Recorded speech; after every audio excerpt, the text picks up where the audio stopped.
ရာဇကျော်မျိုး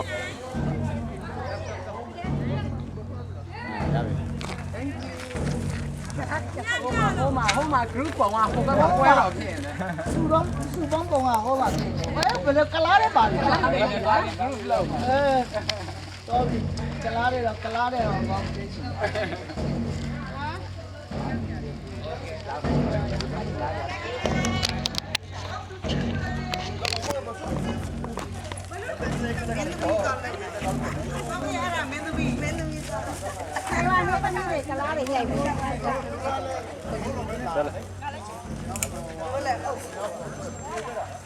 ဟာလာဒီမှာဒီဝတဲ့ကြောက်တွန်းရှိုးရှားတဲ့နေရာ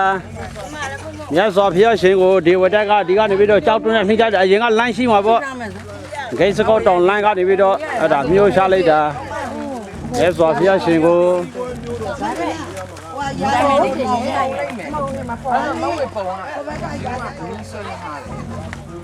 နာလာဂီရီစင်တော်ကြီးနဲ့သာမြတ်စွာဘုရားရှင်ကိုအရေကိုမောင်တဲလို့ဘုရားရှင်ကိုသတ်တော်မူရာမြစ်တာတဲ့နဲ့ဗုဒ္ဓမြတ်စွာအောင်ခြင်းငယ်ပထမပါဆိုမတွေ့လားရာဇကျော်မှာနာလာဂီရီစင်ကိုအရေကိုမောင်တိတ်ပြီးတော့မြတ်စွာဘုရားကိုနင်းသတ်ဖို့လုပ်တာမြတ်စွာဘုရားရှင်ကရာဇကျော်နာလာဂီရီစင်ကိုမြတ်စွာဘုရားစီမှာနာလာဂီရီစင်ကဟောပြတာအဲ့ဒီဇာလန်တဲ့